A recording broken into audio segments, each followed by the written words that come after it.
इस बहन का नाम प्रभा है। आज ये बहन अपने जीवन की अमेजिंग टेस्टमनी देने जा रही हैं। जैसे कि बाइबल में लिखा है, धर्मी पर बहुत सी विपत्तियां पड़ती तो हैं, परंतु यहोवा उसको उन सब से मुक्त करता है। सारिਆਂ ਨੂੰ ਜੈ ਮਸੀਹ ਦੀ। मेरा नाम प्रभा है। मैं जलंधर ਦੀ ਬਸੀ ਦਾਨਿਸ਼ਮੰਦਾ ਦੀ ਰਹਿਣ ਵਾਲੀ ਹਾਂ। मेरी लाइफ ਦੇ ਵਿੱਚ ਪਰਮੇਸ਼ਰ ਨੇ ਬਹੁਤ ਅਦਭੁਤ ਚਮਤਕਾਰ ਕੀਤਾ, ਜਿਹਦੀ ਗਵਾਹੀ ਅੱਜ ਮੈਂ ਤੁਹਾਨੂੰ ਦੱਸਣ ਚੱਲੀ ਹਾਂ। ਮੇਰੀ ਲਾਈਫ ਦੇ ਵਿੱਚ ਪਰਮੇਸ਼ਰ ਨੇ ਕੰਮ ਕੀਤਾ ਕਿ ਮੈਨੂੰ ਉਹਦੀ ਸੋਲੀਆਂ ਤੋਂ ਆਜ਼ਾਦ ਕੀਤਾ, ਕਿ ਮੇਰੀ ਯੂਟਰਸ ਦੇ ਵਿੱਚ ਬਹੁਤ ਸਾਰੀਆਂ ਦੀ ਸੋਲੀਆਂ ਹੈਗੀ। ਹੁਣ ਮੇਰੀ ਉਮਰ 26 ਸਾਲ ਹੈ। 26 ਸਾਲਾਂ ਦੇ ਵਿੱਚ ਮੈਨੂੰ ਕਦੀ ਪੀਰੀਅਡ ਨਹੀਂ ਆਏ। ਜਿੱਦਾਂ 13 ਸਾਲ ਦੀ ਏਜ ਵਿੱਚ ਪੀਰੀਅਡ ਆ ਜਾਂਦੇ ਤੇ ਮੈਨੂੰ ਕਦੀ ਵੀ ਨਹੀਂ ਆਏ। ਤੇ ਮੈਂ ਆਪਣੇ ਆਪ ਨੂੰ ਕੋਸਦੀ ਸੀ ਕਿ एक इन्नी छोटी उम्र से मेरे मम्मा नहीं रहे। 2001 में मम्मा की डेथ हो गई और ऊपर से मैं पापा को कोई बात बता नहीं सकती। ਉਹਦੇ ਪਾਪਾ ਨਾਲ ਕੋਈ ਗੱਲ ਨਹੀਂ ਕਰ ਸਕਦੀ ਮੈਂ, ਜਿਹਦੀ ਵਜ੍ਹਾ ਨਾਲ ਪ੍ਰੋਬਲਮ ਮੇਰੀ ਲਾਈਫ ਦੇ ਵਿੱਚ ਵੱਧਦੀਆਂ ਗਈਆਂ। ਇਹ ਚੀਜ਼ਾਂ ਬਾਰੇ ਮੈਨੂੰ ਪਤਾ ਵੀ ਨਹੀਂ ਸੀਗਾ, ਪਰ ਜਿੱਦਾਂ ਜਿੱਦਾਂ ਮੈਂ ਵੱਡੀ ਹੁੰਦੀ ਗਈ ਤੇ ਮੈਨੂੰ ਪਤਾ ਲੱਗਿਆ ਤੇ ਮੈਂ ਆਪਣੇ ਏਜ ਕੇ ਲੋਕਾਂ ਨਾਲ ਗੱਲ ਕਰਨੀ ਸ਼ੁਰੂ ਕੀਤੀ, ਆਪਣੀਆਂ ਫਰੈਂਡਾਂ ਨਾਲ। ਤੇ ਉਹਨਾਂ ਨੇ ਮੈਨੂੰ ਦੱਸਿਆ ਕਿ ਤੁਸੀਂ ਡਾਕਟਰ ਕੇ ਜਾ ਕੇ ਚੈੱਕ ਕਰਾਓ, ਬਟ ਮੈਂ ਡਾਕਟਰ ਕੇ ਵੀ ਕਦੀ ਨਹੀਂ ਗਈ। ਤੇ ਮੈਂ ਜਦ ਉਹ 22-23 ਸਾਲ ਦੀ ਹੋਈ, ਮੈਂ ਆਪਣੇ ਫਾਦਰ ਨੂੰ ਦੱਸਿਆ ਕਿ ਮੇਰੇ ਪੇਟ ਦੇ ਵਿੱਚ ਦਰਦ ਹੁੰਦੀ ਹੈ, ਮੈਨੂੰ ਕਾਫੀ ਜ਼ਿਆਦਾ ਪੇਨ ਹੁੰਦੀ ਪਈ ਹੈ। ਇਸੇ ਕਰਕੇ ਮੈਂ ਬਿਮਾਰ ਰਹਿਣਾ ਸ਼ੁਰੂ ਹੋ ਗਈ ਔਰ ਮੇਰੀ ਲਾਈਫ ਦੇ ਵਿੱਚ ਕਾਫੀ ਪ੍ਰੋਬਲਮਸ ਆਈਆਂ। ਜਿਹੜੀ ਮੈਨੂੰ ਸਿਰ ਪੀੜ ਹੁੰਦੀ ਸੀ, ਉਹ ਢਿੱਡ ਭਾਰੀ ਹੋਣਾ ਸ਼ੁਰੂ ਹੋ ਗਿਆ ਮੇਰਾ। ਮੈਨੂੰ ਲੱਕ ਪੀੜ ਹੁੰਦਾ ਸੀ ਬਹੁਤ ਜ਼ਿਆਦਾ, ਜਿਹਦੀ ਵਜ੍ਹਾ ਨਾਲ ਮੈਂ ਕੋਈ ਕੰਮ ਨਹੀਂ ਕਰ ਸਕਦੀ। ਜੇ ਮੈਂ ਖੜੀ ਹੁੰਦੀ ਸੀ ਤੇ ਮੈਨੂੰ ਚੱਕਰ ਵਗੈਰਾ ਆਉਂਦੇ ਸੀ। ਔਰ ਜਦੋਂ ਮੇਰਾ ਸਿਰ ਭਾਰੀ ਹੁੰਦਾ ਸੀ ਤੇ ਮੈਂ ਆਪਣੇ ਬਾਲ ਸਾਰੇ ਖਿਲਾਰ ਲੈਣੇ, ਜਾਂ ਤਾਂ ਆਪਣੇ ਸਿਰ 'ਚ ਮੁੱਕੇ ਮਾਰਨੇ ਜਾਂ ਕੰਧਾਂ 'ਚ ਟਕਰਾਂ ਮਾਰਨੀਆਂ ਕਿ ਕਿਤੋਂ ਮੇਰਾ ਸਿਰ ਨਾ ਸਹੀ ਹੋ ਜਾਏ, ਪਰ ਮੇਰੇ ਸਿਰ ਨੂੰ ਕੋਈ ਫਰਕ ਨਹੀਂ ਪੈਂਦਾ ਸੀ। ਡਾਕਟਰ ਦੇ ਕੋਲ ਜਦੋਂ ਅਸੀਂ ਗਏ ਤੇ ਉਹਨਾਂ ਨੇ ਸਾਨੂੰ ਸਕੈਨਿੰਗ ਦੇ ਲਈ ਲਿਖ ਦਿੱਤਾ। ਕਹਿੰਦੇ ਇਹਦੇ ਪੇਟ 'ਤੇ ਸੋਜ ਬਹੁਤ ਜ਼ਿਆਦਾ, ਤੁਸੀਂ ਸਕੈਨਿੰਗ ਕਰਾਓ ਕੀ ਆਉਂਦਾ। ਤੇ ਮੈਂ ਗਈ, ਮੈਂ ਡੈਡੀ ਨੂੰ ਕਿਹਾ ਡੈਡੀ ਤੁਸੀਂ ਵੀ ਅੰਦਰ ਆ ਜਾਓ। ਤੇ ਡੈਡੀ ਨੇ ਉਹਨਾਂ ਨੂੰ ਸਾਹਮਣੇ ਖੜਾ ਕਰਤਾ ਜਦੋਂ ਸਕੈਨਿੰਗ ਹੁੰਦੀ ਪਈ। ਜੇ ਸਕੈਨਿੰਗ ਕੀਤੀ ਉਹਨਾਂ ਨੇ ਤੇ ਉਹਨਾਂ ਨੇ ਦੇਖਿਆ ਕਿ ਯੂਟਰਸ ਪੂਰਾ ਰਸੋਲੀਆਂ ਨਾਲ ਭਰਿਆ ਹੈਗਾ। ਤੇ ਉਹ ਕਹਿੰਦੇ ਕਿ ਇਹਦਾ ਆਪਰੇਸ਼ਨ ਤੋਂ ਇਲਾਵਾ ਕੋਈ ਹੱਲ ਨਹੀਂ ਹੈ। ਉਹ ਕਹਿੰਦੇ ਕਿ ਆਪਰੇਸ਼ਨ ਦੇ ਨਾਲ ਕਹਿੰਦੇ ਬੱਚੇਦਾਨੀ ਵੀ ਕੱਢਣੀ ਪਊਗੀ। ਉਹ ਕਹਿੰਦੇ ਕਿ ਜੇ ਮੈਰਿਜ ਨਹੀਂ ਹੋਈ ਉਹਨਾਂ ਦੀ ਤੇ ਅਸੀਂ ਇਹ ਰਿਸਕ ਨਹੀਂ ਲੈਣਾ, ਕਿਉਂਕਿ ਉਹ ਡਾਕਟਰ ਖੁਦ ਹੀ ਕਹਿੰਦੇ ਅੱਜ ਕੱਲ੍ਹ ਹਰ ਪਰਸਨ ਨੂੰ ਸਿਰਫ ਇਹੀ ਹੁੰਦਾ ਕਿ ਬਈ ਬੇਬੀ ਸਾਨੂੰ ਚਾਹੀਦਾ ਹੀ ਚਾਹੀਦਾ। ਕਹਿੰਦੇ ਜੇ ਬੱਚੇਦਾਨੀ ਨਿਕਲ ਗਈ ਤੇ ਬੇਬੀ ਹੋਣਾ ਨਹੀਂ। तो कहते हैं तुसी खुद डिसाइड कर लो तुसी किवें करना ते किद्दां करना।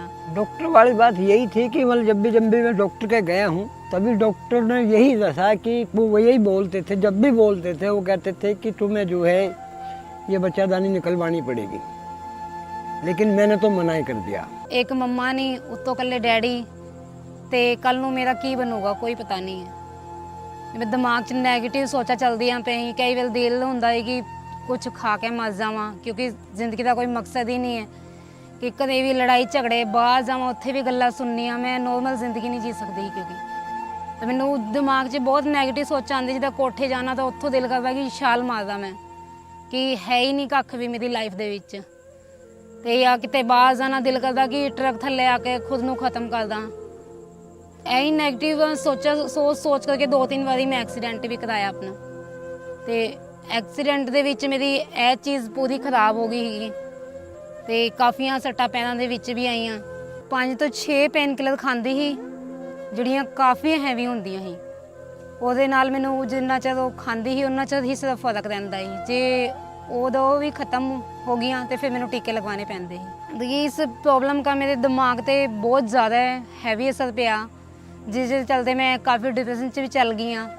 ਤੇ ਉਹਦੇ ਬਾਅਦ ਮਤਲਬ ਕਿ ਮੈਂ ਆਪਣੇ ਆਪ ਨੂੰ ਵਾਸ਼ਰੂਮ 'ਚ ਲੌਕ ਕਰ ਲੈਂਦੀ ਸੀ ਤੇ ਕਮਰੇ ਦੇ ਵਿੱਚ ਵੀ ਇਕੱਲੀ ਰਹਿੰਦੀ ਸੀ। ਫੈਮਿਲੀ 'ਚ ਮੇਰੇ ਫਾਦਰ ਸਿਰਫ ਮੇਰੇ ਨਾਲ ਹੀ, ਸਾਰਿਆਂ ਨੇ ਮੈਨੂੰ ਛੱਡਤਾ ਏ, ਕਿਉਂਕਿ ਉਹਨਾਂ ਨੂੰ ਲੱਗਦਾ ਏ ਕਿ ਮੇਰੇ ਚਲਦੇ ਉਹਨਾਂ ਦੀ ਸ਼ਾਇਦ ਮੈਰਿਜ ਨਹੀਂ ਹੋਣੀ, ਕਿਉਂਕਿ ਉਹਨਾਂ ਨੂੰ ਇਹ ਲੱਗਦਾ ਏ ਕਿ ਉਹਨਾਂ ਦੇ ਦਿਮਾਗ 'ਚ ਇਹ ਗਲਤਫਹਿਮੀ ਕਿ ਜੇ ਵੱਡੀ ਦੀ ਮੈਰਿਜ ਨਹੀਂ ਹੋਊਗੀ ਤੇ ਛੋਟਿਆਂ ਦੀ ਵੀ ਨਹੀਂ ਹੋਣੀ। ਮੈਨੂੰ ਇਹੀ ਲੱਗਦਾ ਏ ਕਿ ਸ਼ਾਇਦ ਲਾਈਫ ਦੇ ਵਿੱਚ ਕभी ਮੇਰੀ ਮੈਰਿਜ ਨਹੀਂ ਹੋਣੀ, ਜਾਂ ਸ਼ਾਇਦ ਮੈਂ ਕभी ਪਤਾ ਨਹੀਂ ਮੈਂ ਠੀਕ ਵੀ ਹੋ ਪਾਊਂਗੀ ਜਾਂ ਨਹੀਂ। ਜਿੱਦਾਂ ਮੈਂ ਇੰਡੀਆ ਤੋਂ ਬਾਹਰ ਜਾਣਾ ਚਾਹੁੰਦੀ ਤੇ ਮੈਂ ਫਾਈਲ ਲਾਈ, ਮੈਨੂੰ ਮੈਡੀਕਲ 'ਤੇ ਸੱਦਿਆ ਤੇ ਫਿਰ ਮੈਡੀਕਲ 'ਤੇ ਜਦੋਂ ਮੈਂ ਗਈ ਤੇ ਉਹਨਾਂ ਨੇ ਸਕੈਨਿੰਗ ਵਗੈਰਾ ਮੇਰੀ ਕੀਤੀ ਤੇ ਮੇਰੀ ਬੱਚੇਦਾਨੀ ਦੇ ਵਿੱਚ ਦੀ ਸੋਲੀਆਂ ਆ ਗਈਆਂ ਤੇ ਉਹਨਾਂ ਨੇ ਫਿਰ ਮੈਨੂੰ ਰਿਜੈਕਟ ਕਰਕੇ ਵਾਪਸੀ ਘਰੇ ਭੇਜਤਾ।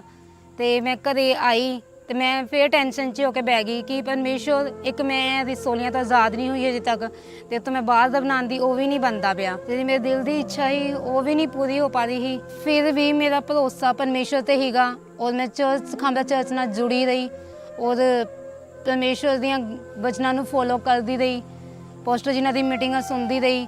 ਖਾਮਦਾ ਚਰਚ ਦੇ ਵਿੱਚ ਆ ਕੇ ਮੈਂ ਜਦੋਂ ਗਵਾਹੀਆਂ ਸੁਣੀਆਂ ਕਿ ਇੱਥੇ ਆ ਕਰਕੇ ਮਤਲਬ ਕਿ ਜਿਨ੍ਹਾਂ ਦੇ ਬੱਚੇਦਾਨੀ ਨਹੀਂ ਹੈ ਉਹਨਾਂ ਨੂੰ ਵੀ ਬੇਬੀ ਹੁੰਦੇ ਪਏ ਹੈ, ਅਤੇ ਜਿਨ੍ਹਾਂ ਦੇ ਬੱਚੇਦਾਨੀ ਦੇ ਵਿੱਚ ਦੀ ਸੋਲੀਆਂ ਜਾਂ ਗਿਲਟੀਆਂ ਕੁਛ ਵੀ ਹੈ ਉਹ ਵੀ ਗਾਇਬ ਹੁੰਦੀ ਪਈਆਂ, ਖਤਮ ਹੁੰਦੀ ਪਈਆਂ। ਅਤੇ ਮੈਂ ਕਾਫੀਆਂ ਜਣਿਆਂ ਦੀ ਗਵਾਹੀਆਂ ਦੇਖੀਆਂ ਅਤੇ ਮੈਂ ਆਪਣੇ ਲਈ ਰਿਸੀਵ ਕੀਤਾ। ਔਰ ਮੈਂ ਗਵਾਹੀਆਂ ਸੁਣਦੀਆਂ ਹੀ ਜਿਹੜੀ ਕਿ ਜਿਨ੍ਹਾਂ ਦੀ ਹੱਡੀਆਂ ਵਗੈਰਾ ਟੁੱਟ ਜਾਂਦੀਆਂ, ਪਰਮੇਸ਼ਰ ਉਹ ਤੱਕ ਜੋੜ ਸਕਦਾ ਹੈ। ਅਤੇ ਮੈਂ ਲੋਕਾਂ ਨੂੰ ਬੈੱਡ ਤੋੜਦੇ ਦੇਖਿਆ, ਵੀਲਚੇਅਰ ਤੋਂ ਚੱਲਦੇ ਦੇਖਿਆ, ਜਿਹੜੇ ਲੰਗੜੇ ਸੀ ਉਹ ਵੀ ਚੱਲਦੇ ਦੇਖੇ ਕਿ ਪਰਮੇਸ਼ਰ ਨੇ ਅੰਨਿਆਂ ਨੂੰ ਅੱਖਾਂ ਦਿੱਤੀਆਂ। ਅਤੇ ਮੈਂ ਉਹ ਗੱਲ 'ਤੇ ਬਿਲੀਵ ਕੀਤਾ। ਮੈਂ ਕਿਹਾ ਜਿਹੜਾ ਪਰਮੇਸ਼ਰ ਅੰਨਿਆਂ ਨੂੰ ਅੱਖਾਂ ਦੇ ਸਕਦਾ ਹੈ ਅਤੇ ਉਹ ਮੈਨੂੰ ਵੀ ਚੰਗਾ ਕਰ ਸਕਦਾ ਹੈ।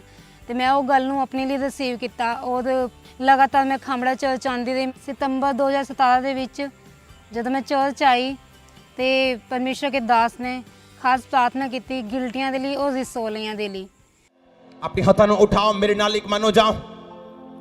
सब लोग अपनी बॉडी दे हाथ रखो और अपनी चंगाई नु रिसीव करो, बोल के कि यीशु दे कोड़े खान में चंगा चंगी हो चुकी हैं। रसौलियां गायब हो जान, पत्थरियां गायब हो जान, रसौलियां गायब होन परमेश्वर दे नाम दे विच, यीशु मसीह दे सामर्थी नाम दे विच शैतान दी हर योजना नाश होए।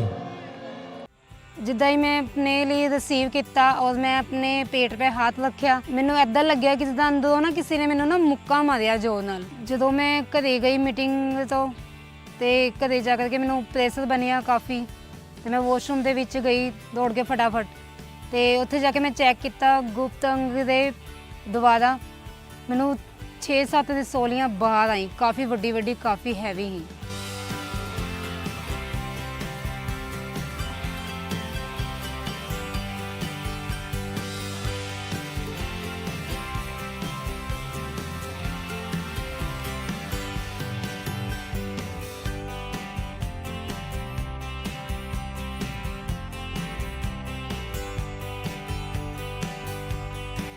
सितंबर 2017 ਤੋਂ ਲੈ ਕੇ 4 ਸਾਲ ਤੱਕ ਮੇਰੇ ਦੀ ਸੋਲੀਆਂ ਵੱਡੀ ਵੱਡੀਆਂ ਬਾਹਰ ਗੁਪਤ ਅੰਗ ਦੇ ਦੁਆਰਾ ਆਉਂਦੀ ਰਹੀ। ਇਨ 4 ਸਾਲਾਂ ਦੇ ਵਿੱਚ ਜਿਹੜੀਆਂ ਮੇਰੇ ਦੀ ਸੋਲੀਆਂ ਨਿਕਲੀਆਂ 80 ਤੋਂ 90 ਨਿਕਲੀਆਂ, ਅਤੇ ਉਹਨਾਂ ਦੇ ਵਿੱਚ ਮੈਂ ਘੱਟੋ ਘੱਟ 6-7 ਦੀਆਂ ਫੋਟੋਆਂ ਲੈ ਪਾਈਆਂ, ਬਾਕੀ ਦੀ नहीं। ये रसोई तो हर 2 महीने के बाद निकलती रही हैं, हर 2 महीने बाद, हर 2 महीने के बाद में कटोकट 8, 10, 12 निकलती रहीं, क्योंकि मैं ही देखने वाला था, मैं ही करने वाला था, क्योंकि मम्मी तो नहीं कहे नहीं, अब जो वो देखती मैं ही था घर में। ਮਾਰਚ 2021 ਦੇ ਵਿੱਚ ਮੈਨੂੰ ਫਸਟ ਟਾਈਮ ਪੀਰੀਅਡ ਆਉਣੇ ਸ਼ੁਰੂ ਹੋਏ, ਉਦੋਂ ਹੁਣ ਤੱਕ ਰੈਗੂਲਰ ਸਹੀ ਆਉਂਦੇ ਪਏ ਹੈ। ਮੈਂ ਚੈੱਕ ਕਰਾਇਆ, ਮੇਰੇ ਯੂਟਰਸ ਇੱਕਦਮ ਕਲੀਨ ਹੈ ਬਿਲਕੁਲ। ਮੈਂ ਜਿਹੜੇ ਕੰਮ ਨਹੀਂ ਕਰਦੀ ਪਈ ਉਹ ਮੈਂ ਸਾਰੇ ਕੰਮ ਕਰਦੀ ਹਾਂ ਹੁਣ, ਅਤੇ ਮੈਂ ਖਾਂਦੀ ਪੀਂਦੀ ਵੀ ਹਾਂ। ਹੁਣ ਮੈਂ ਘਰ ਦਾ ਕੰਮ ਵੀ ਕਰਦੀ ਹਾਂ ਅਤੇ ਜੋਬ ਵੀ ਕਰਦੀ ਹਾਂ ਅਤੇ ਚਰਚ ਦੇ ਵਿੱਚ ਸੇਵਾ ਵੀ ਕਰਦੀ ਹਾਂ, ਅਤੇ ਹੁਣ ਮੈਂ ਬਾਹਰ ਵੀ ਚੱਲੀ ਹਾਂ। ਹੁਣ ਮੈਨੂੰ ਨਾ ਕੋਈ ਪੇਟ ਕੇ ਨੀਚੇ ਕੋਈ ਭਾਰੀਪਨ ਹੁੰਦਾ, ਨਾ ਮੈਨੂੰ ਸਿਰ ਪੀੜ ਹੁੰਦਾ, ਨਾ ਹੁਣ ਮੈਨੂੰ ਚੱਕਰ ਆਉਂਦੇ, ਅਤੇ ਨਾ ਮੇਰੇ ਦਿਮਾਗ 'ਚ ਨੈਗੇਟਿਵ ਗੱਲਾਂ ਆਉਂਦੀਆਂ।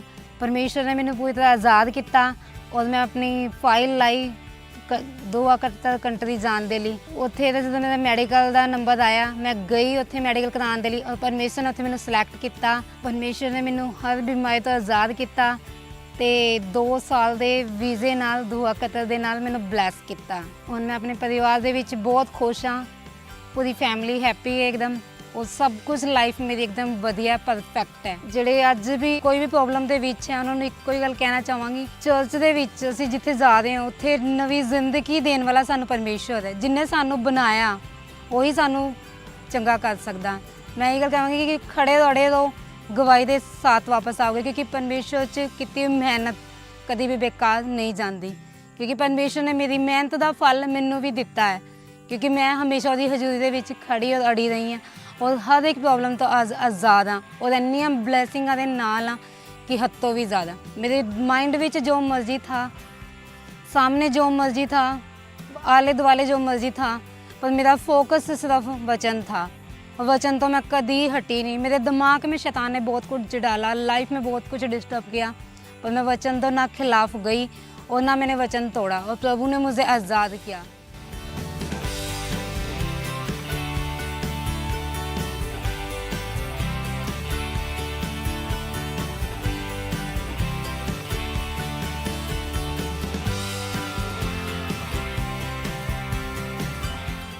ਇਸ ਨਵੇਂ ਜੀਵਨ ਦੇ ਲਈ ਤੇ ਇਸ ਚੰਗਾਈ ਦੇ ਲਈ ਮੈਂ ਪਰਮੇਸ਼ਰ ਦਾ ਤੇ ਪਰਮੇਸ਼ਰ ਕੇ ਦਾਸ ਦਾ ਬਹੁਤ ਬਹੁਤ ਧੰਨਵਾਦ ਕਰਦੀ ਹਾਂ।